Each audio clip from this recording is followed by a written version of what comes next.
आपके subscribers matter नहीं करते, आपके व्यूज भी मैटर नहीं करते, इवन अब आपका वॉच टाइम भी मैटर नहीं करता है। यूट्यूब ने अपना पूरा एल्गोरिदम चेंज कर दिया है 2026 में। एंड अगर आप यूट्यूबर बनने की सोच रहे हो तो गलती से भी इस वीडियो को स्किप मत करना। इस वीडियो के अंदर पहले मैं आपको 2026 के नए एल्गोरिदम अपडेट समझाऊंगा, एंड देन कैसे उन अपडेट्स को टैकल करके वायरल होना है ये भी बताऊंगा। So let's start the video. Search adaptability. पहले आपको टाइटल में कीवर्ड्स, डिस्क्रिप्शन में कीवर्ड्स एंड टैग्स में भी भर भर के कीवर्ड्स लिखने पड़ते थे कंटेंट को रैंक करवाने के लिए। लेकिन अब आपको ये सब करने से कुछ नहीं मिलेगा, क्योंकि अब आपका कंटेंट रैंक होगा या नहीं ये टोटली जेमिनाई के हाथों में है। जेमिनाई आपके वीडियो के कॉन्टेक्स्ट को समझ सकता है एंड आप अपनी वीडियो में किस चीज के बारे में बात कर रहे हो इसे भी अच्छे से जानता है।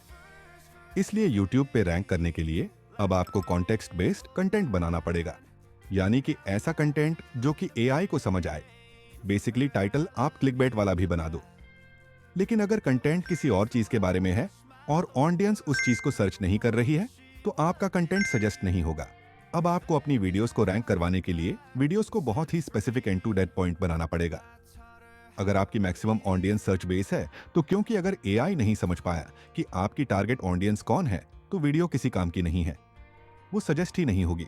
Number 2, session time. अगर 2026 में भी आप वॉच टाइम के पीछे भाग रहे हो ये सोच के कि YouTube वॉच टाइम को सबसे ज्यादा प्रायोरिटी देता है तो अगेन आप गलती कर रहे हो। YouTube अब वॉच टाइम को नहीं बल्कि सेशन टाइम को सबसे ज्यादा एंस देता है। अगर आपको नहीं पता है तो बता दूं कि कोई बंदा वीडियो कितनी देर तक देख रहा है उसे वॉच टाइम बोलते हैं, एंड कोई बंदा YouTube पे कितना टाइम स्पेंड कर रहा है उसे टाइम बोलते हैं। एंड एक चीज YouTube ने बहुत ही क्लियर कर दिया है कि session time is greater than watch time. अगर कोई आपसे छोटा क्रिएटर जो हर हफ्ते ऑडियंस को अपने चैनल पर ला के अपनी वीडियो दिखा पा रहा है, भले ही 10,000 व्यूज क्यों ना हो, YouTube उस छोटे क्रिएटर को ज्यादा सपोर्ट करेगा, ज्यादा सजेस्ट करेगा, क्योंकि वह सेशन टाइम ला रहा है। लोग उसकी वीडियोस देखने के लिए हर हफ्ते YouTube खोल रहे हैं।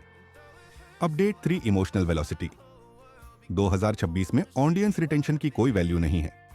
ऐसा मैं नहीं बोल रहा ऐसा, बल्कि YouTube ने इनडायरेक्टली बोल दिया है, क्योंकि अब YouTube ऑडियंस रिटेंशन से ज्यादा इमोशनल रिटेंशन को एनालाइज कर रहा है। यानी कि अगर आपकी वीडियो लोग पूरी देख लेते हैं लेकिन किसी भी मोमेंट पे वह एक्साइटेड नहीं होते, किसी भी मोमेंट को वह रिपीट करके नहीं देखते हैं, वह कुछ इमोशन नहीं फील करते आपकी वीडियोस के अंदर, तो आपका कंटेंट टेक्निकली डेड है, क्योंकि YouTube उस कंटेंट के इंप्रेशन को कम कर देगा। एंड ये चीज आप अपनी वीडियोस के अंदर इजीली देख भी सकते हो। YouTube वीडियोस देखते टाइम आपको जो टाइमलाइन के पास ये ग्राफ दिखाई देता है, अगर इस ग्राफ पे हर कुछ देर के बाद स्पाइक्स नहीं है, ये पूरा फ्लैट है, तो समझ लो कि कंटेंट ज्यादा नहीं चलने वाला है। क्योंकि भले ही आपने ऑडियंस का रिटेंशन जीत लिया लेकिन आपने इमोशनल रिटेंशन नहीं जीता, एंड YouTube उस क्रिएटर के कंटेंट को प्रमोट करेगा जो कि इमोशनल रिटेंशन जीतेगा। नाउ ये थे वो 3 मेजर अपडेट्स जो कि YouTube ने अपने एल्गोरिदम में लेके आए हैं। बट अब क्वेश्चन आता है कि इस नए एल्गोरिदम के साथ हम कैसे ग्रो हो सकते हैं। उससे पहले आपको YouTube के पुराने एल्गोरिदम को समझना पड़ेगा, तभी आप बिना गलती किए अपने चैनल को ग्रो कर पाओगे। पहले YouTube का एल्गोरिदम कुछ इस तरह से वर्क करता था। जब भी आप कोई वीडियो डालते थे तो YouTube उस वीडियो के मेड डाटा के बेसिस पे उस वीडियो को एक सीड ऑडियंस को दिखाता था, जिसके बाद आपकी वीडियो की पैकेजिंग के हिसाब से कुछ लोग उस पर क्लिक करते थे, जिससे YouTube को यह पता चल जाता था कौन से लोग वीडियो में इंटरेस्टेड हैं एंड कौन से नहीं।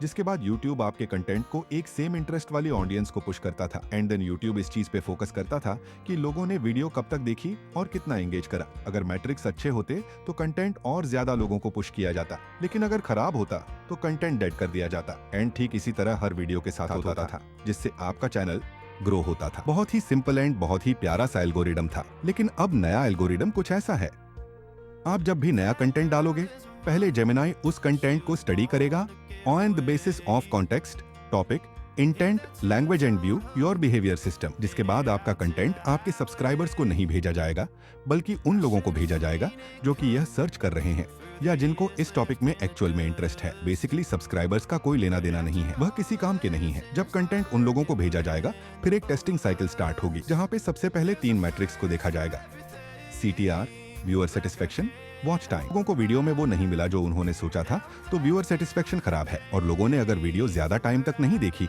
तो वॉच टाइम खराब है। तीनों में से कुछ भी खराब होता है तो आपके कंटेंट की रीच को कम करना स्टार्ट कर दिया जाएगा एंड आपका कंटेंट धीरे धीरे डेड हो जाएगा। लेकिन अगर आप इस टेस्ट साइकिल से निकल जाते हो फिर आप अगले टेस्ट साइकिल में पहुंचोगे जहां पे return viewer rate, emotional retention and session time को देखा जाएगा। अगर आपके रिटर्निंग व्यूअर्स कम हैं या आप लोगों को स्पाइक मोमेंट्स नहीं दे पा रहे हो, या फिर आपके कंटेंट के लिए स्पेशली लोग यूट्यूब पे नहीं आ रहे हैं, तो अगेन आपके कंटेंट को धीरे धीरे डेड कर दिया जाएगा।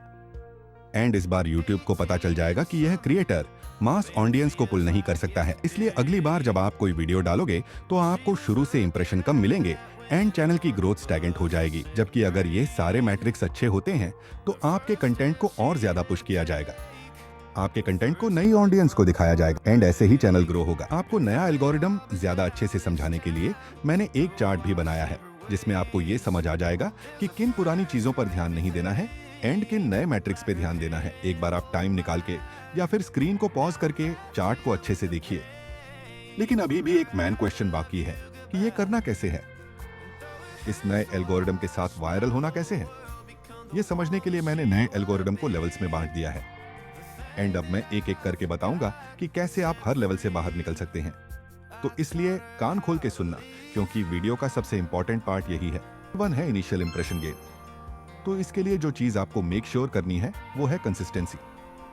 अब मेरा यहाँ पे कंसिस्टेंसी से मतलब ये नहीं है कि वीडियो को फ्रीक्वेंटली अपलोड करना है, बल्कि कंटेंट की कंसिस्टेंसी की बात कर रहा हूँ मैं। यानी कि आपका कंटेंट किसी एक सब टॉपिक के अराउंड ही रिवॉल्व करना चाहिए अगर आपका न्यू चैनल है तो।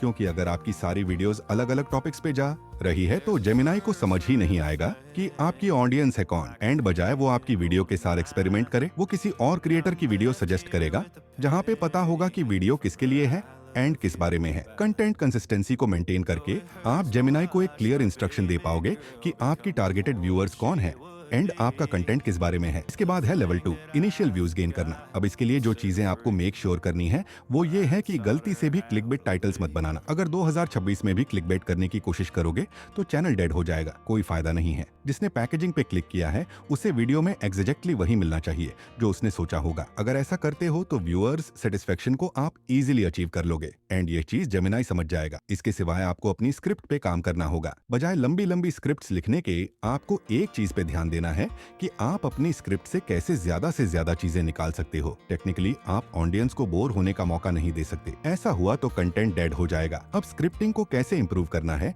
इसके ऊपर एक अलग डिटेल वीडियो बना के ही मैं आपको समझा पाऊंगा। अगर आपको वो वीडियो चाहिए तो कमेंट सेक्शन में लिख दीजिए। 5000 कमेंट होते ही मैं इस टॉपिक को कवर कर लूंगा। जब आप इन सभी चीजों का ध्यान रखोगे तो आप लेवल 2 को पार कर लोगे एंड आपकी वीडियोस पे व्यूज आना भी स्टार्ट हो जाएंगे। इसके बाद आता है लेवल 3, गेटिंग वायरल।